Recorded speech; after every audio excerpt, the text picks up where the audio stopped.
Y quiero hablar sobre los enemigos del reino. Una de las cosas que nosotros siempre vemos a lo largo y ancho de la escritura es el hecho de que siempre hay personas que se levantan en contra de la obra del Eterno, del plan del Eterno, y de alguna manera tratan como que de afectarlo, sin darse cuenta contra quién están luchando, que precisamente es el Señor. Y eso es lo delicado de todo esto. Hay gente que, carente de un conocimiento del plano espiritual, eh, no han terminado de entender cómo se hacen las cosas precisamente en este tiempo, y sobre todo por obviar lo profético. Y la gente piensa que, o la gente asume, que yo puedo decir, puedo hablar y puedo hacer cualquier cantidad de cosas y como que nada pasa, como que todo está chévere y todo queda de lo mejor. Cuando empezamos a ver nosotros la historia, nos damos cuenta que siempre hay personas que, y lo he visto en todo este tiempo, ¿no? Como creyente y como ministro, que de alguna manera se descuidan o de alguna forma se van apartando sin darse cuenta por el mundo, por el sistema, por el trabajo, por los estudios, por las cosas seculares y todo eso, y al apartarse del Señor y descuidarse o secarse de esa forma, no es algo que surge de forma instantánea, sino que poco a poco se va dando y se va dando, como me enseñaron a mí, que cuando viene el Eterno y se manifestaba la Shekinah, todo el mundo se daba cuenta y eso era un estruendo y todo. Pero cuando la Shekinah se retiraba nadie se daba cuenta, porque se iba de una forma en que, bueno, ni los más entendidos estaban atentos a la forma como se iba. Y así pasa en el ser humano cuando no está en esa intimidad, cuando no está eh, en esa búsqueda siempre de la presencia del Señor, y sobre todo en este tiempo que vemos tantas cosas, la gente empieza a ignorar ciertos elementos que son importantes y que nos muestran o que nos marcan hacia dónde nos está llevando el Señor. Las conclusiones que sacamos yo y Ruth después en la noche orando y compartiendo algunas cosas es que el plano espiritual es muy delicado, y a pesar de que uno no vea lo espiritual, eso no quiere decir que no existe. Y en esto hay que manejarse con mucho cuidado. Uno guarda en su corazón siempre. Es importante que nosotros guardemos nuestro corazón. Y lo otro es, nunca dejen que su espíritu se apague. Porque cuando la gente empieza a conocer la Torah, hay gente que le llama la atención, primero porque venimos de un vacío histórico. El cristianismo no nos impartió identidad, no nos impartió nada, y éramos un poco huerfanitos, creyendo en el Señor más con buenas intenciones que con formación. Y cuando conocemos todo esto, por supuesto que nos impacta, porque es toda una cultura con tantas cosas que no teníamos y que por supuesto nos llaman la atención porque son del Señor. Eso no se puede negar. Pero debemos entender que cada quien tiene un rol, y que casa de Judá tiene su rol y casa de Israel tiene su rol, y no podemos estarlos mezclando. Y él decía que la gente trata más de parecerse o acercarse a casa de Judá sin darse cuenta, por la manera de vestirse, de comportarse y una serie de cosas. Bueno, comportarse entre comillas. Más que todo es el hecho de vestirse, sin que haya realmente el cambio importante que es el interior, la circuncisión de corazón que nos demanda el Señor. Y como Pablo dice, ¿de qué le vale a una persona estar circuncidado si vive fuera de la Torah? Entonces el incircunciso caminando en la Torah viene a ser su incircuncisión, circuncisión, y delante del Eterno está muchísimo mejor. Entonces la gente trabaja como en la religión, igualito que en la religión, de afuera, con una serie de ornamentos, pero por dentro, lamentablemente, total desubicación, que bueno, es lamentable. No hay nada más importante que nuestra lámpara. Y muchas veces, tratando de trabajar en los ornamentos, la lámpara se apaga y no nos damos cuenta. Pareciera que todo lo que la gente hace en la iglesia evangélica o algo, y entonces si de pronto se hace dentro de un grupo que maneja raíces hebreas, es como que malo, y que eso no es así. Y no necesariamente.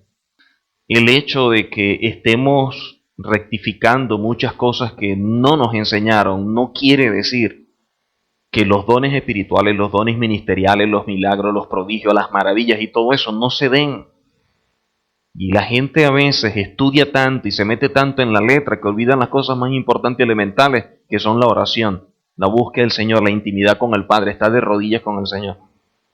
Poder ser usado por el Señor en tantas cosas.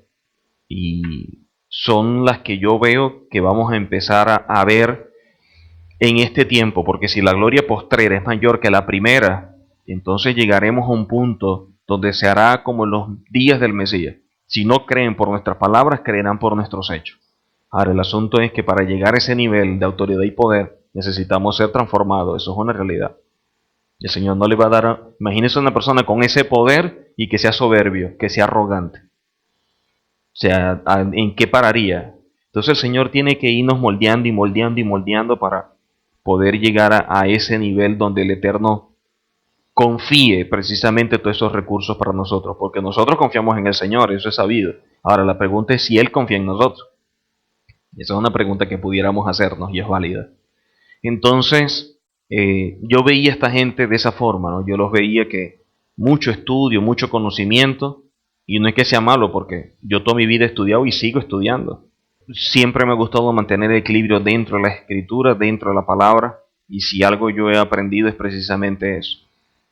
El hecho de que buscamos a través del estudio tener una relación con el Padre y conocerlo, pero también la oración, esa intimidad, esa búsqueda, nos ayuda, nos alimenta, nos nutre día a día y poder desarrollar ese discernimiento para poder entender, para poder percibir no solamente los tiempos, sino también desarrollar ese oído espiritual que nos ayude a poder entender qué es lo que quiere el Señor con nosotros en esta etapa de la redención.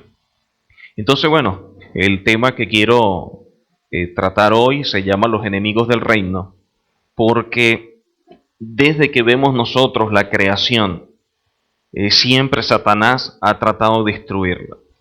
Lo que el Eterno creó a su imagen y semejanza, inmediatamente se transformó en como un blanco directo para Satanás para destruir. Vemos en Números capítulo 16, versículos 1 en adelante. Miren quiénes se están manifestando, ¿no? Los hijos de Izar, un hijo de Coat, un hijo de Leví, Datán y Abirán, hijos de Eliab, hijos de Pelet, hijos de Rubén. Dice, tomaron gente y dice, y se levantaron contra Moisés con 250 varones de los hijos de Israel. Y miren lo que dice, príncipes de la congregación, de los del consejo, varones de renombre. O sea, no estamos viendo una persona que está allí como que rellenando, no, alguien del pueblo. Estamos viendo gente de autoridad, estamos viendo gente que tiene un lugar de preeminencia, personas establecidas por el Señor, y estas personas se juntaron contra Moisés y Aarón y le dijeron, dicen o alegan ellos, basta ya de vosotros, porque toda la congregación, todos ellos son santos, y en medio de ellos está Adonai. La pregunta es, ¿y quién decía lo contrario? ¿Quién estaba refutando eso? O sea, nadie estaba cuestionando si habían unos que eran más santos y otros menos santos. Lo único que en el momento en que la persona siempre se revela, busca cualquier tipo de argumento para justificar su acción. Y cualquier cosa es buena y es válido para su óptica, para su forma de percibir las cosas. Y en este sentido, mírenlo con los que salen. Toda la congregación, todos ellos son santos, y en medio de ellos está Adonai. O sea, nadie está diciendo que no. Nadie está diciendo que si son o no son santos, y es evidente. Todo el pueblo de Israel es santo. Dice, nación santa. Entonces, ¿a qué viene todo eso, no? Dice, ¿por qué pues os levantáis vosotros sobre la congregación de Adonai? Y ahí es donde nosotros vemos lo siguiente. ¿Moisés se levantó o el Señor lo estableció?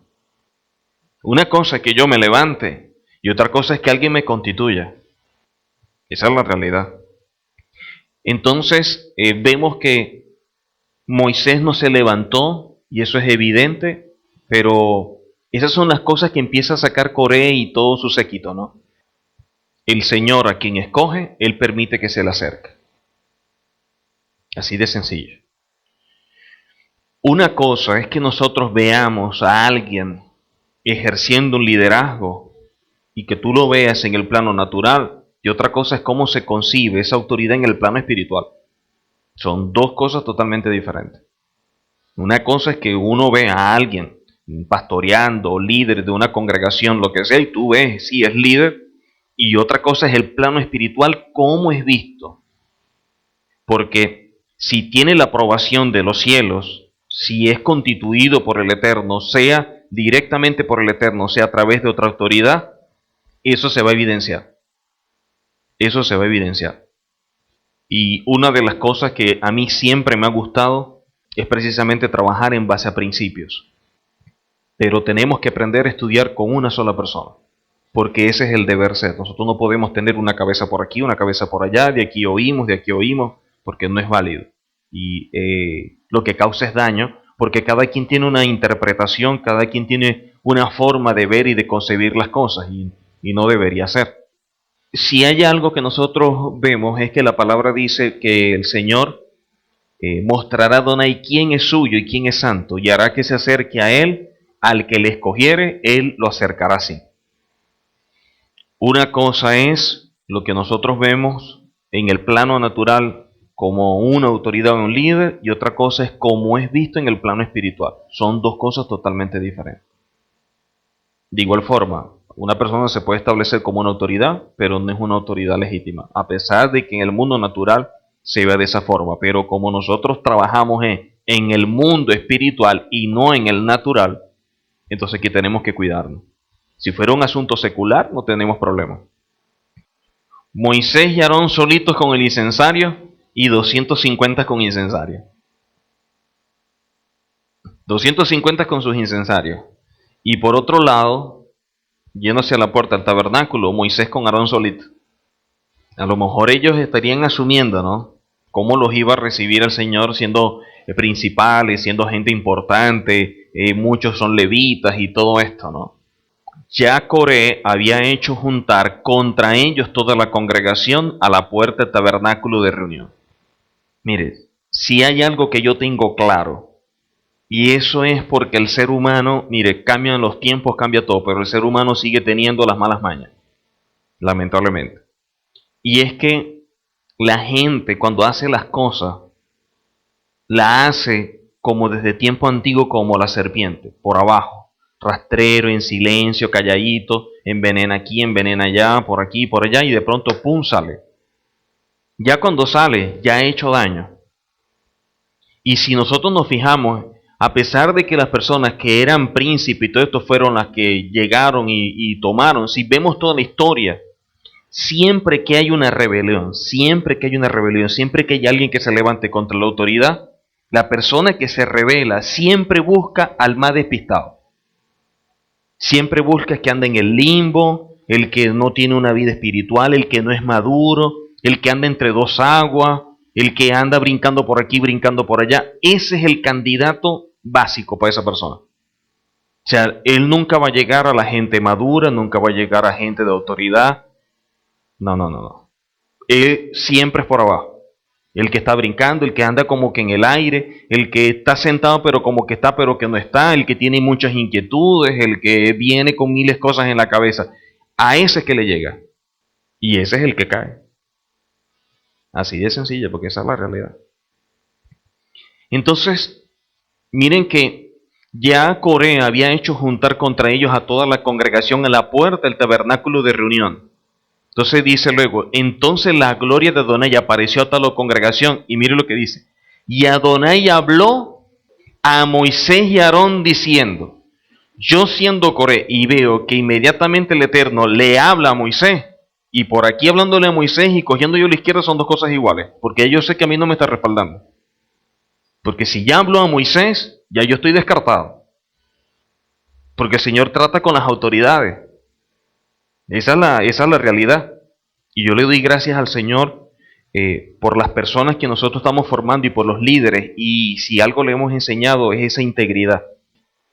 Porque el que es desubicado, el que es inmaduro, el que no es líder, lo que piensa es que venga. Llámalo, búscalo. Mira, así nos sintamos mal y nos caigamos mal, no importa. Te pido perdón, pero vente para acá. Porque están es en eso, tratando de ver a quién pescan, ¿no? Y siempre pescan es al ingenuo. Porque en la vida ministerial lo que menos vemos es el respeto. Aquí la gente se tira a cuchillo. Hablen con su líder y digan, mire, yo me quiero retirar por esto y por esto, con todo el respeto del mundo. Y hablen con él y se retiran. Pero cuando tú te vayas a retirar, no te pongas a retirarte y estás pasándole mensaje a todo el mundo, me voy para algo que es mejor por esto y por esto. Porque no es válido. Y eso es un asunto muy miserable. Y uno tiene que aprender a ser gente íntegra. Y así no sirve. Así no funciona esto. Entonces ellos se retiraron. Yo les dije, ahora si ustedes conocen a una persona que no se está congregando, invítanlo. Porque a eso es que estamos llamados. Y si es del mundo, mejor. Porque ¿qué ganamos con estar sacando gente de las iglesias? Saquemos gente de las tinieblas. Pero pescar en las iglesias, pescar en pecera, ¿qué mérito tiene eso? Eso no tiene sentido. Porque hay gente que quiere figurar, entonces, no, vamos a hacerlo así, vamos a hacerlo así. No, uno tiene que hacer las cosas dentro de los principios. Uno siempre tiene que buscar que lo que se hace sea conforme a la palabra y que en verdad agrade al Señor, más allá de lo que me pueda agradar a mí. Porque actuando de esa manera no se llega lejos. Dice entonces que el Eterno habló a Moisés y a Aarón diciendo, miren lo que dice, ¿no? El Eterno le dice, apártense de entre esta congregación. Ellos por aquí, nosotros por acá. Y los consumiré en un momento. Ahora miren lo que hace la gente madura. Ellos se postraron sobre su rostro y dijeron, Elohim, Elohim del espíritu de toda carne. ¿No es un solo hombre el que pecó? Uno solo fue el que pecó. Y dice, ¿por qué airarte contra toda la congregación? Oye, era válido. Oye, Señor, ¿por qué vas a actuar de esa forma? Si uno fue el que pecó, ¿por qué todos tienen que pagar? Era un buen argumento. Ahora, ¿qué dice el Señor? Entonces, el Señor no cambió de parecer y dijo, oye, sí, ustedes tienen razón. Me parece un acto de misericordia y qué bueno, la bondad, lo bueno que son ustedes como lo manifiestan. No, el Señor no cambió. Si algo nosotros tenemos claro por la Escritura, es que la palabra nos enseña a nosotros que siempre en Israel, cuando se han levantado los enemigos de Israel, siempre la orden del Eterno ha sido, extermínenlos a todos. Porque cada vez que nosotros hemos dejado un enemigo, después ese enemigo ha venido contra nosotros con más fuerza. Y cuando nosotros empezamos a actuar en favor de los enemigos, a querer meternos en el medio y orar, interceder, nosotros lo que estamos es cubriendo a alguien que está causando mal. Y eso es tan pecado como el que lo hace. Nosotros tenemos que luchar contra el mal, no orar por el mal. Y el mal tiene que erradicarse.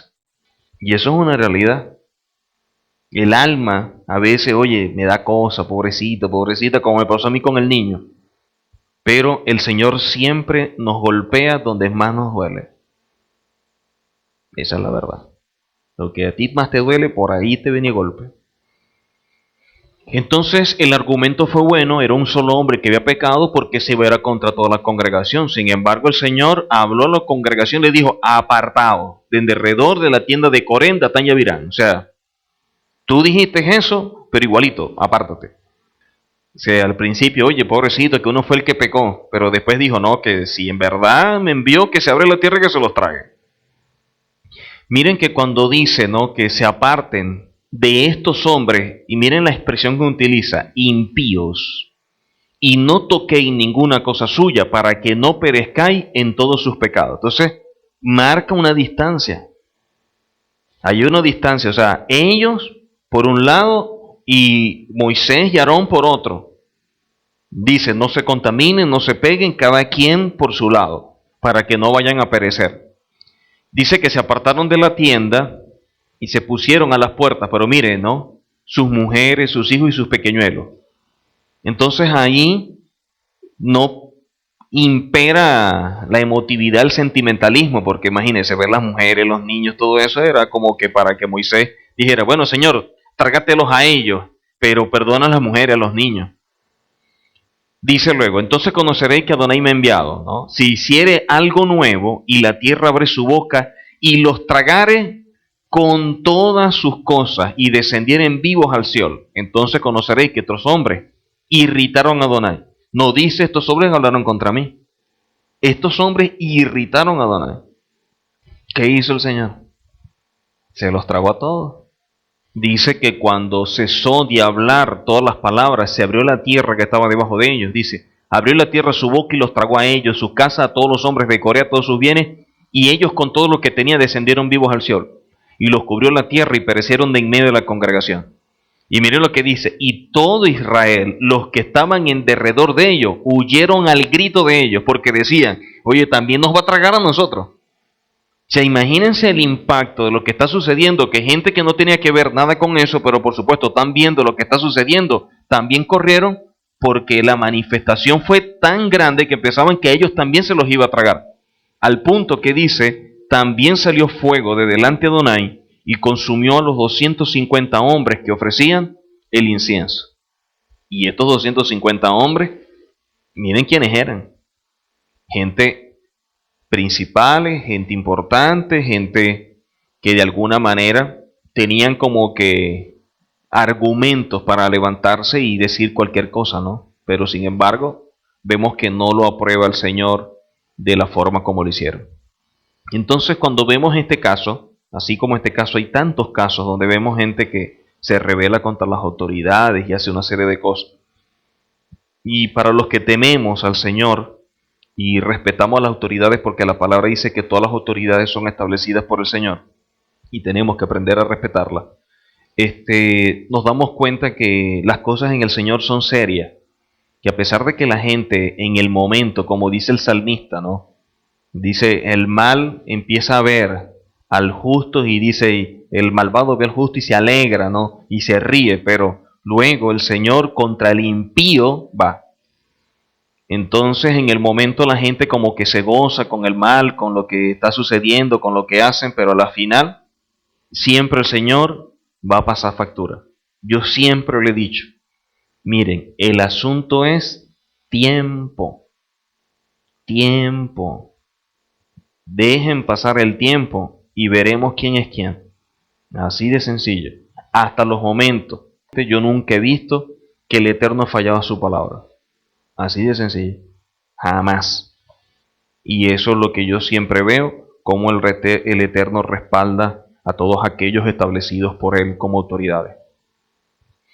Dice Mateo capítulo 10, versículos 36 al 38. Entonces, si algo debemos tener claro, es que los enemigos, dice la Escritura, que son los de su casa.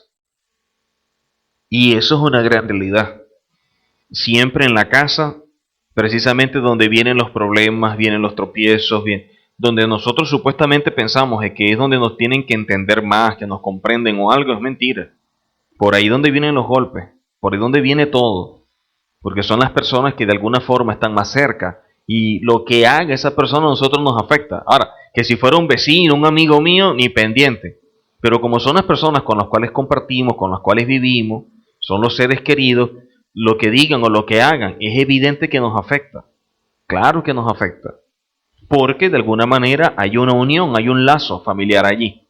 Entonces, si algo debemos tener claro y no nos puede extrañar, es que muchas veces quienes vienen contra nosotros son los que están más cerca.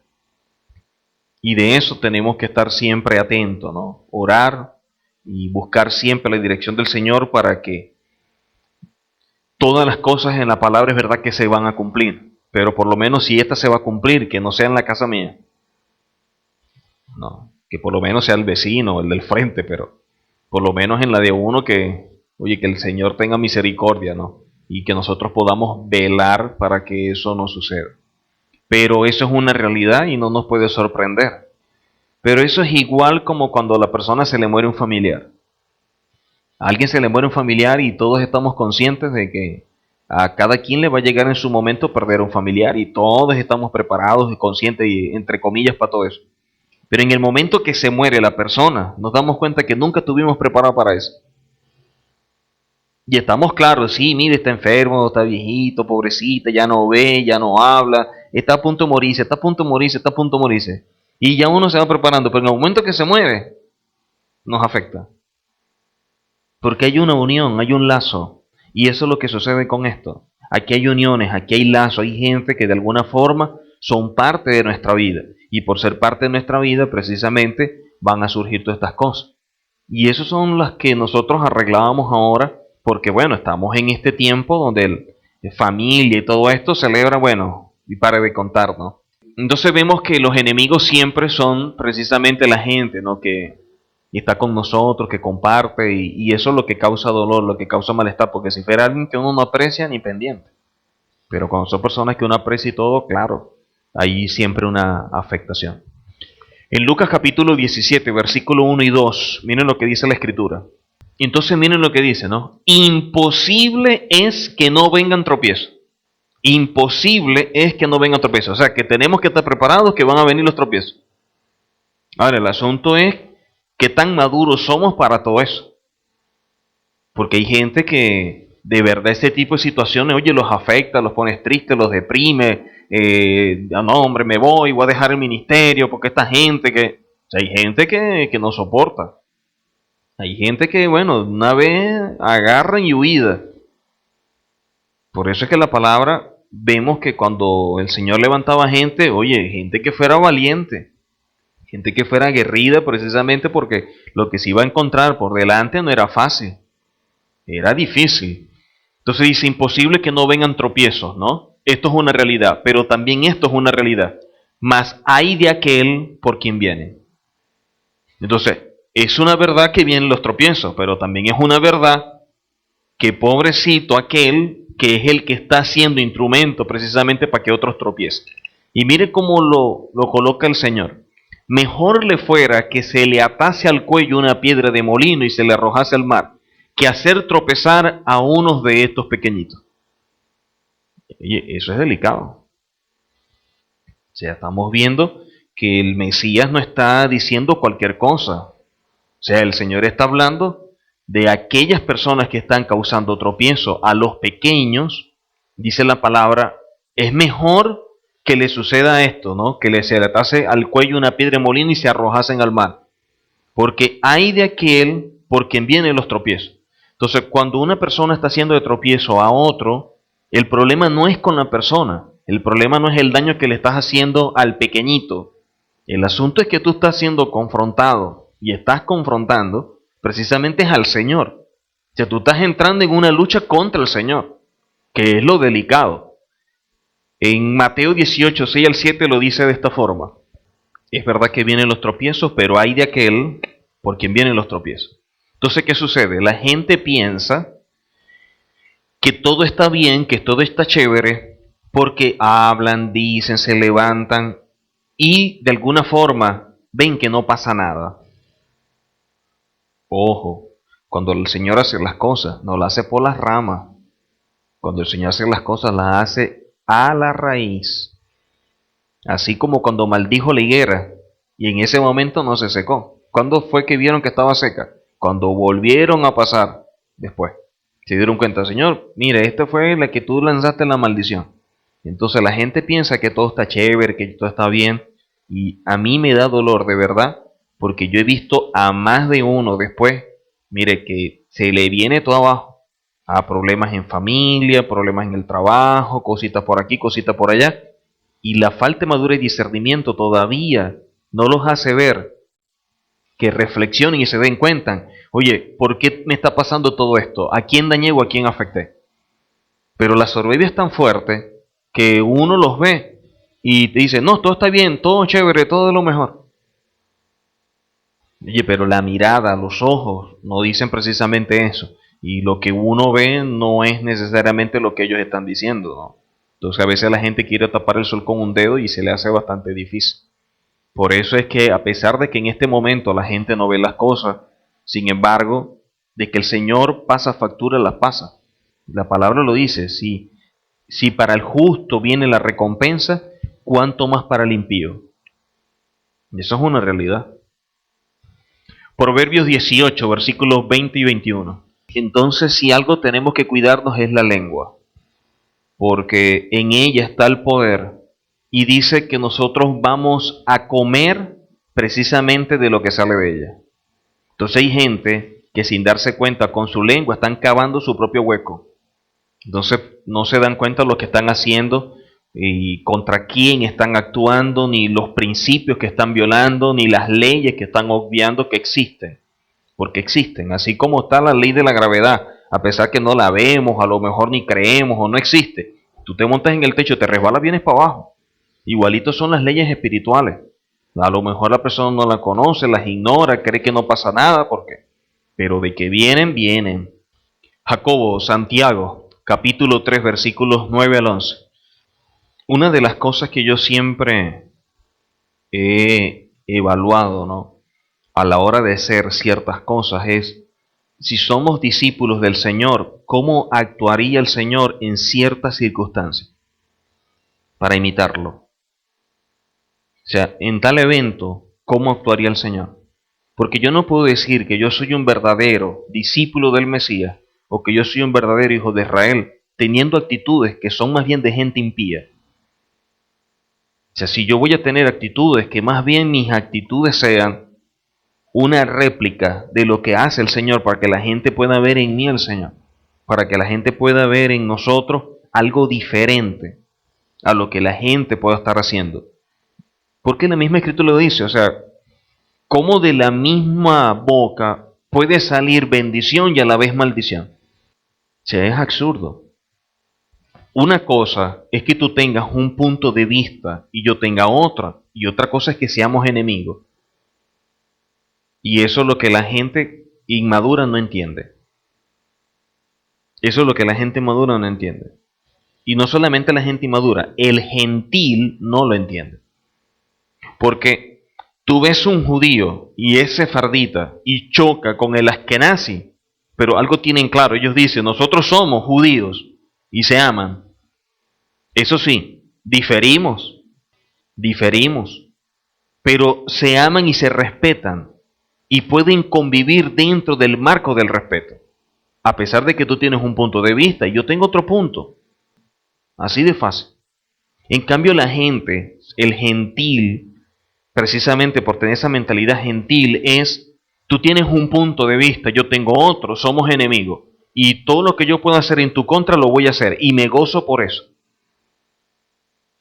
Eso es una cosa absurda.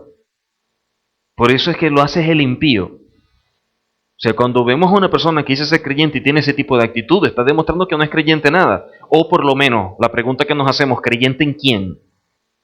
Entonces, cuando uno ve gente que tiene ese tipo de concepto, ¿no? Tú piensas de una forma, yo pienso de otra y somos enemigos. Y yo trato de alguna manera de dañarte, de perjudicarte. Y con eso yo me gozo. Tú no estás demostrando primero que eres judío. Estás lejos de ser judío.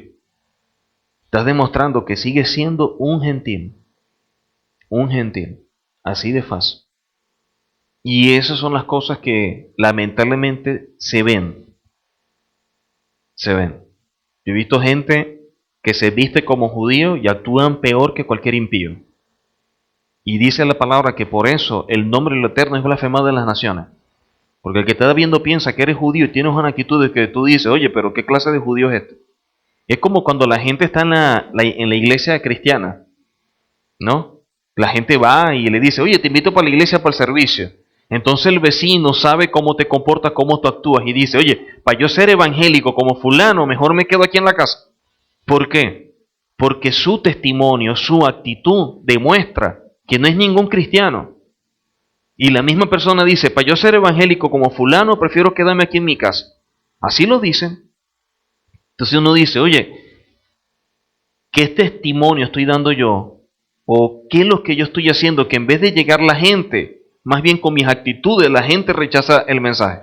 Me ponía a evaluar con la gente que uno habla en la calle de la palabra o algo. Y si algo tienen en común es que la persona o iba a la iglesia y ya no va, o va a una iglesia, o tiene familiares que van a la iglesia, o iba pequeño a la iglesia y ahora no va.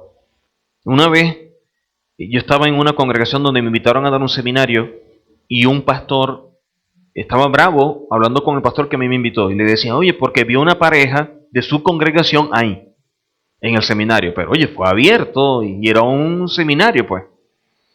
Entonces, oye, que aquí está fulano, que está bravo. Y el pastor le dijo, oye, pero ¿por qué tú te pones bravo? Sí, que son las congregaciones, que hacen aquí, que no sé qué. Y él le dice, pastor, vete, a lo mejor ellos también se estarán preguntando, ¿qué haces tú aquí? Entonces, sí, pero es que no me pidieron autorización para estar viniendo y tal. Y él le dijo, mire, hermano, usted es pastor y yo soy pastor. Aquí en Maracaibo hay más de 3 millones de habitantes. 3 millones. Y a usted le está preocupando 2, cuando usted tiene 2.998.000 como para ir a buscar. Y eso es una realidad. Yo he visto pastores que se matan por una oveja. No, que es mía, que es tuya, que es mía, que es tuya. Sí, no, yo voy para acá. No, tú te quedas aquí. No, que yo me voy. No, que tú te quedas aquí y el otro. No, vente para acá. No, es que el pastor dice que yo soy por allá. Y lo tienen al tumbo al tambo. Eso yo lo he visto en las iglesias. Y no debería ser. Nadie puede tener a alguien obligado. El que está es porque quiere estar en ese lugar, porque se siente identificado, porque piensa y asume que esa es su casa, ya está. Y yo siempre he visto precisamente ese tipo de actitudes. Si yo veo a un judío y me doy cuenta cómo ellos manejan y piensan las cosas y son totalmente diferentes a lo que uno puede hacer.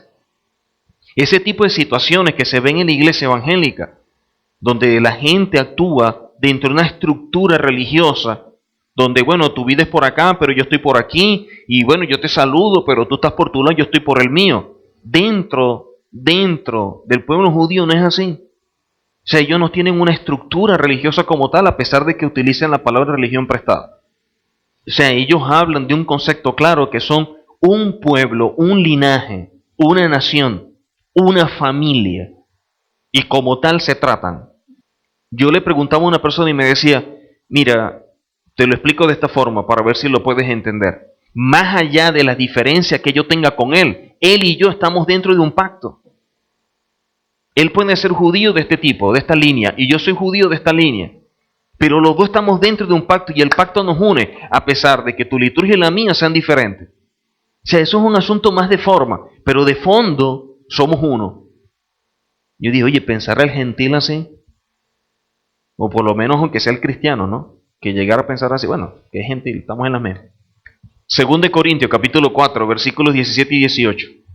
Y ahí es donde nosotros tenemos que centrar nuestra vista, nuestra esperanza, en más allá. Mire, ahorita podemos pasar por tribulaciones, podemos pasar por problemas, mire, familiares, de trabajo, en los estudios, con un vecino, con cualquier cosa. Pero si algo tiene claro, es que esas tribulaciones son leves y momentáneas. Lo que tenemos que ver y evaluar es cuál es mi comportamiento, cuál es mi actitud frente a la tribulación. Si cuando viene la tribulación yo me paro firme y en el nombre del Señor yo la confronto, o si viene la tribulación y empieza a darme, a golpearme. Porque si yo me dejo golpear por la tribulación, si algo va a tener Satanás es que me va a repetir la dosis, porque sabe que eso me afectó. Entonces yo le voy a dar puerta. Y eso es lo que tenemos que evitar. Es como cuando la gente hace cosas y espera como que yo reaccione para pelear. No, hermano, mire, para pelear se necesitan dos y que conmigo no cuenten. Que se paren frente al espejo y que se mate él mismo. Pero estamos claros que estas leves tribulaciones momentáneas en nosotros lo que produce es un excelente eterno peso de gloria. Eso es carácter. Y esa es la forma como nosotros tenemos que ver las situaciones. Lo único que sí estamos claros es que se puede oír bonito, se puede oír muy chévere, hasta que viene la tribulación.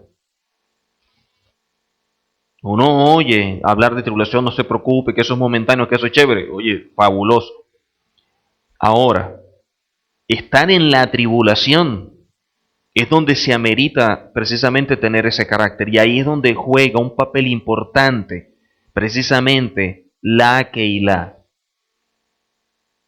Porque en el momento en que yo paso por la situación difícil, yo sé que en la Keilah, donde está mi familia, hay 10, 15, 20, 30 que me pueden fortalecer, que me pueden dar la mano, que me pueden apoyar, que me pueden dar una palabra.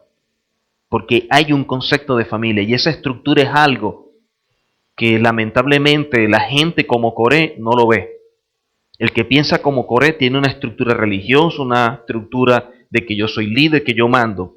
pero nunca va a construir una familia, jamás, porque ese es un huérfano y ese no sabe nada de esto. En cambio, con nosotros pasamos por este tipo de tribulaciones y estamos entendidos de lo que representa a nosotros el Señor, nos damos cuenta que en un momento dado, oye, es verdad que pasamos por una tribulación, pero yo sé que no la paso solo. Yo sé que hay una persona y hermanos que yo me siento y puedo esperar de ellos una palabra de aliento, un abrazo, el apoyo, cuente conmigo, una oración, que eso nos va a ayudar y nos va a edificar. Porque si algo tenemos claro es que no estamos solos. Y hoy el que está pasando por la tribulación es usted. Mañana el que paso soy yo. Pero mientras que caminemos como un cuerpo y de esa forma actuemos, entonces podemos equiparar las cargas. Porque no es lo mismo que una persona cargue 20 kilos a que entre todos carguemos 20 kilos. Esta expresión tribulación que viene de la palabra sará o sar, que es la raíz, traduce de aflicción, angustia, congoja, problema, calamidad y conflicto. Aflicción, angustia, congoja, problema, calamidad, conflicto. Entonces podemos pasar por aflicciones, por calamidades, por conflictos, por angustia, por problemas, pero son momentáneos. Porque cada vez que empezamos a trabajar y hacer algo en pro del reino, siempre hay gente que habla en contra. ¿Eso los hace menguar, los afecta o algo? Para nada. O sea, son personas que en tantos años de carrera ministerial, si algo han entendido, es que siempre en contra se levantan enemigos. Siempre eso lo va a haber. Siempre eso va a existir. Por eso es que cuando yo comencé el ministerio, el pastor me dijo a mí, te voy a dar un solo consejo. Pero yo creo que nunca se te olvide. Y yo, dígame, ¿cuál es el consejo? En este camino te van a dar puñaladas, te van a traicionar, van a hablar en contra tuyo, que no sé qué. Y después que me dijo esto, yo le dije, oye, hermano, pero yo no creo que esto sea precisamente lo que me dé más motivación para comenzar con el ministerio, ¿yo? Y me dijo, no, es que yo quiero mostrarte la verdad del ministerio. Porque la gente solamente ve la gloria, el aplauso, el púlpito, la gente, chévere. Pero eso no es siempre. Eso se crea un espejismo. Coloca los pies sobre la tierra porque el que más te admira, prepárate. Ese inflador, por un lado viene la aguja.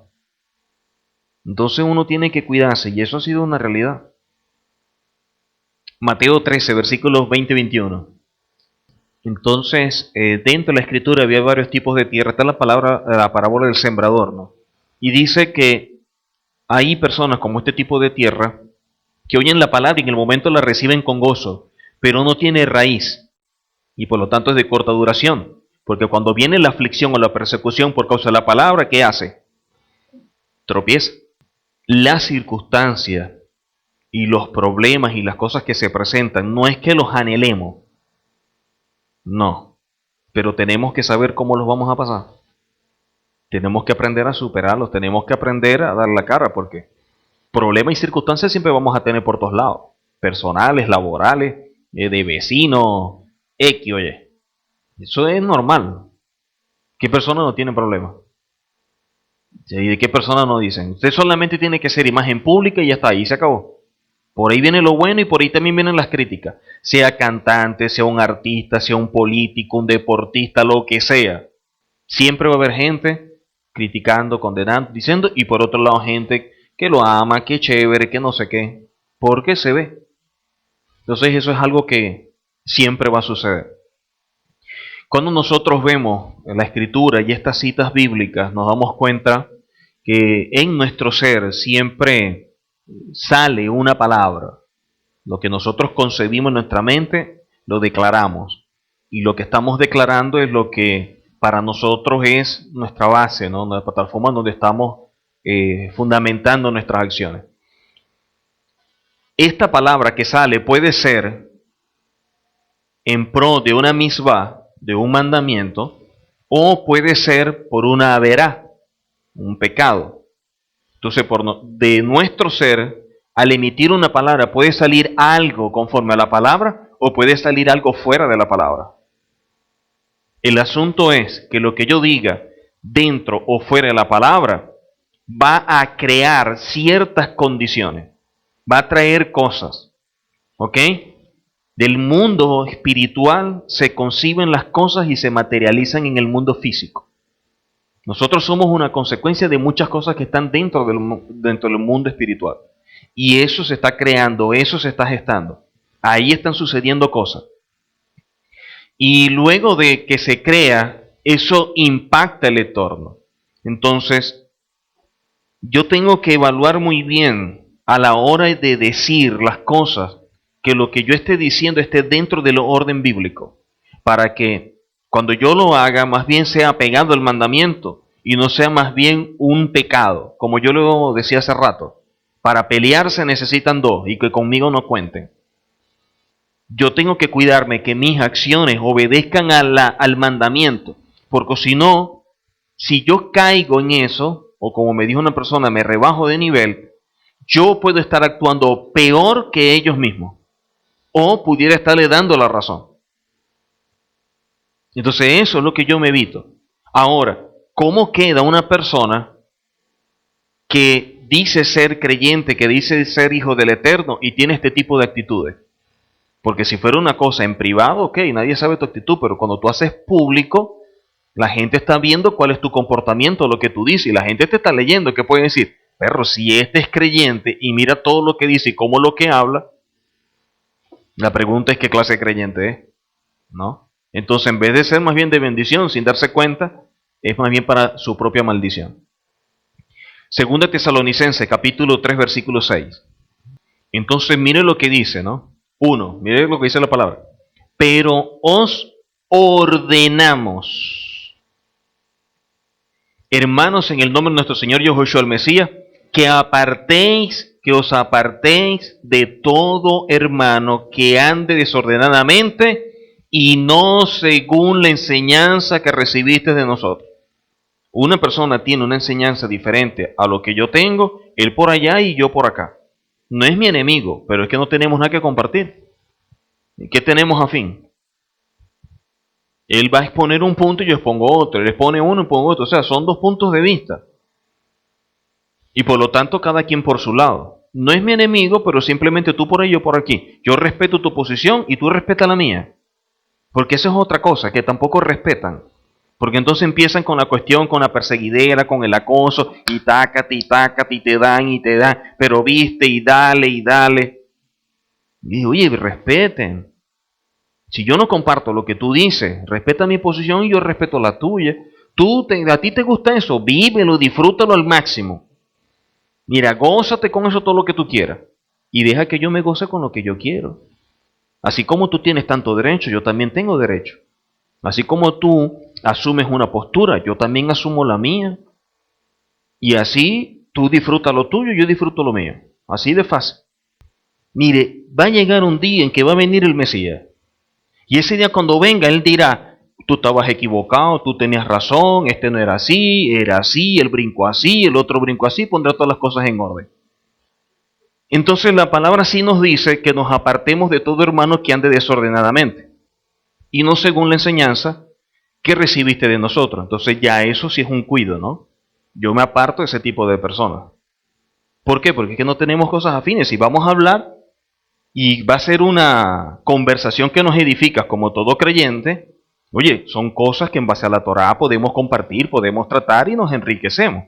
Pero si vamos a traer una serie de cosas que no nos enriquecen, por supuesto que lamentablemente la amistad se va a ver afectada y va a empezarse a abrir un abismo.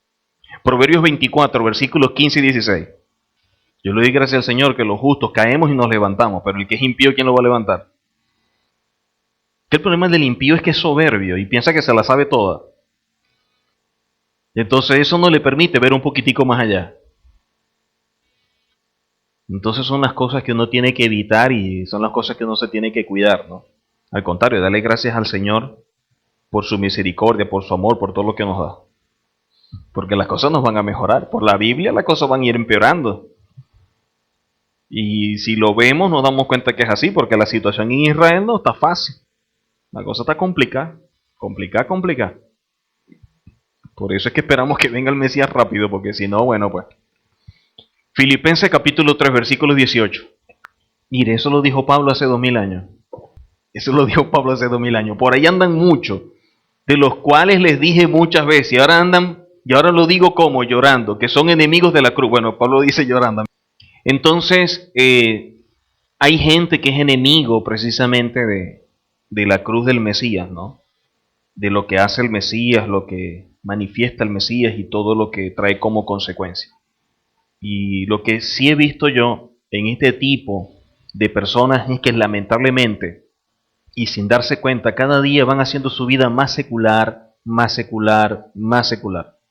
Y eso es lo que de verdad a uno le asombra, y ahí sí me uno a lo que dice Pablo. De verdad da dolor, da tristeza ver ese tipo de personas, porque uno ve que hay gente en verdad llamada por el Señor, que hay gente en verdad que son hijos del Señor, gente que tiene dones, que tiene talentos, tremendas eh, manifestaciones del Señor que los usa. Y qué triste por el otro lado, que su inmadurez, la falta de sensatez, la falta de cordura, haga que tomen ese tipo de decisiones. Y lo triste es que mañana o pasado, la misma palabra dice, nosotros tenemos que rendir cuenta hasta de los talentos, de lo que el Señor nos ha dado. O sea, esto no es una elección. Si el Señor me dio un talento, yo tengo que trabajar con él hasta que venga el Mesías y yo le pueda entregar cuentas de lo que me dio. Y eso es algo que debería preocuparnos a los que hemos sido escogidos, ¿no? Y que estamos sirviendo al Señor. Pero yo he visto gente de verdad muy valiosa, gente de verdad que admiro, que quiero, que sé que el Señor usa, o por lo menos sé que el Señor los usó, que tienen talento, que tienen dones, y los he visto que han terminado, o que están terminando, o por ahí van, que se están secando, viviendo una vida secular, tratando de aparentar que todo está bien, y por dentro se está apagando, y se está apagando, y se está apagando, y se está apagando. Eso es lo que yo he visto, no ahorita. Yo lo he visto en todos mis años de ministerio. Eso es lo que yo he visto y es lo lamentable, pero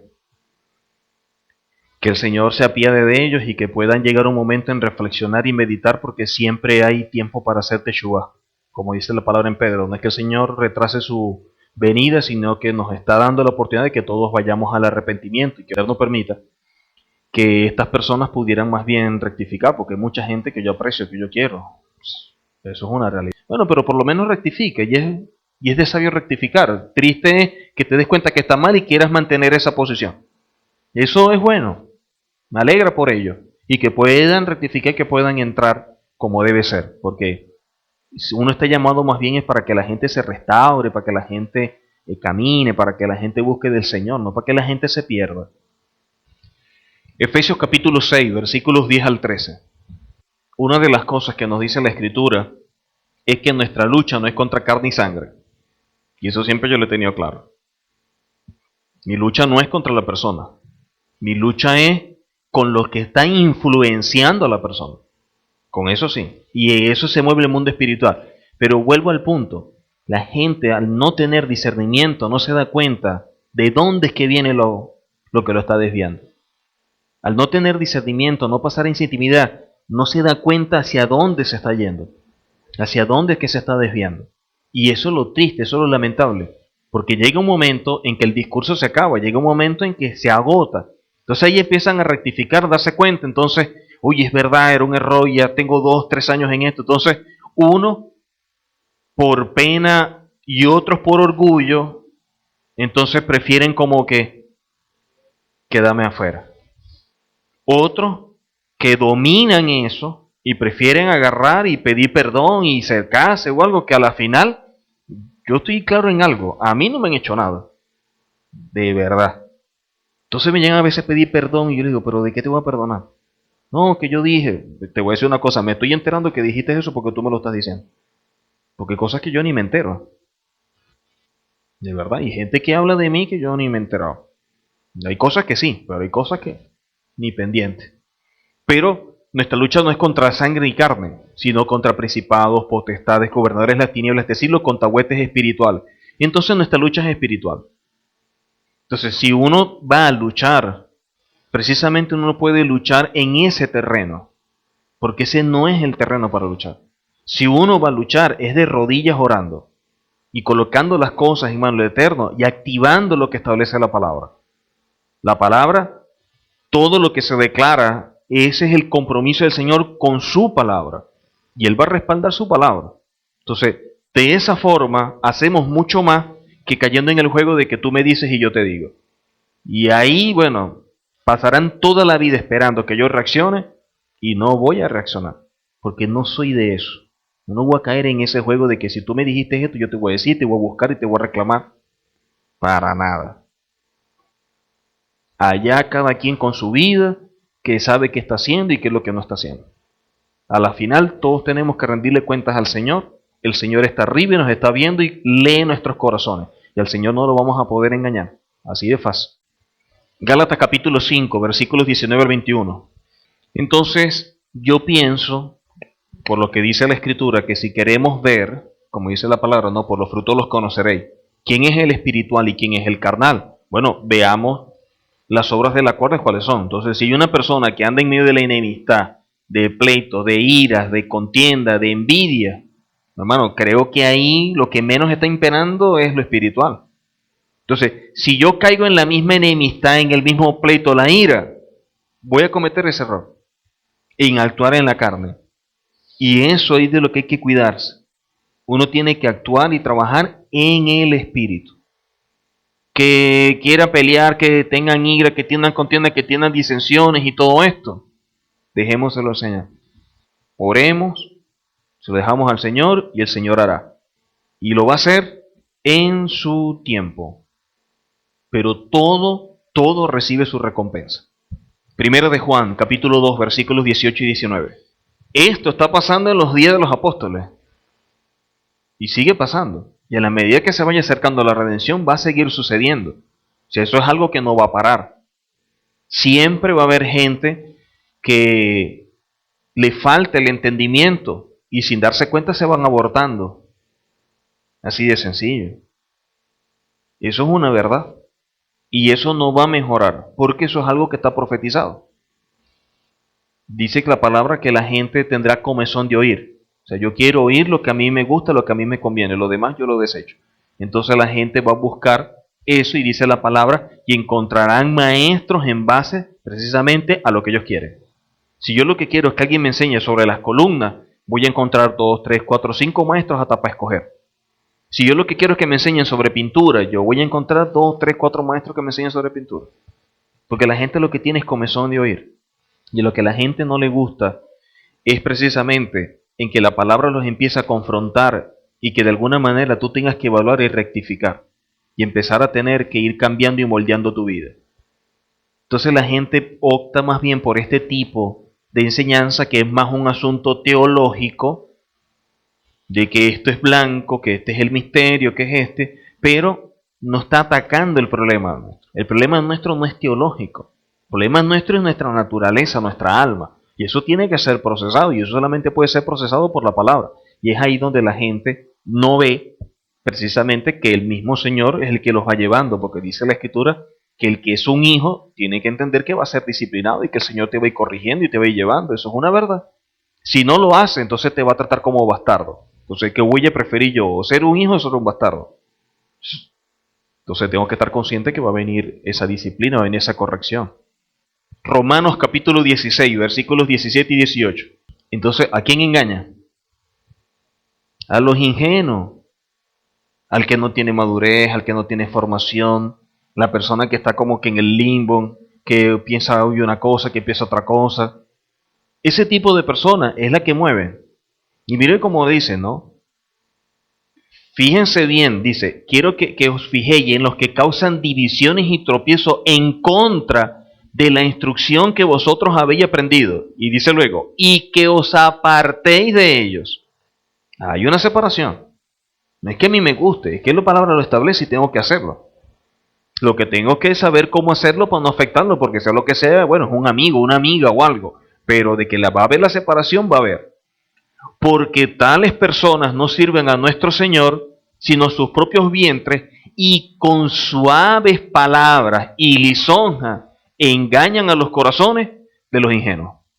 Gente que con sus palabras manipula, da vuelta, da por aquí, da por allá. y va engañando al ingenuo. La persona que está bien centrada, la persona que es madura, la persona que estudia, la persona que está comprometido con el Señor, ese tipo de cosas no lo mueve. Ese tipo de personas que sale así, ese tipo líder, entre comillas, que sale de pronto, no lo va a mover. Ese está comprometido con esto. Está comprometido con la palabra. Y eso lo he visto yo en todas partes de Venezuela y me imagino que será igualito en el mundo entero. Porque esos son principios. Así de fácil.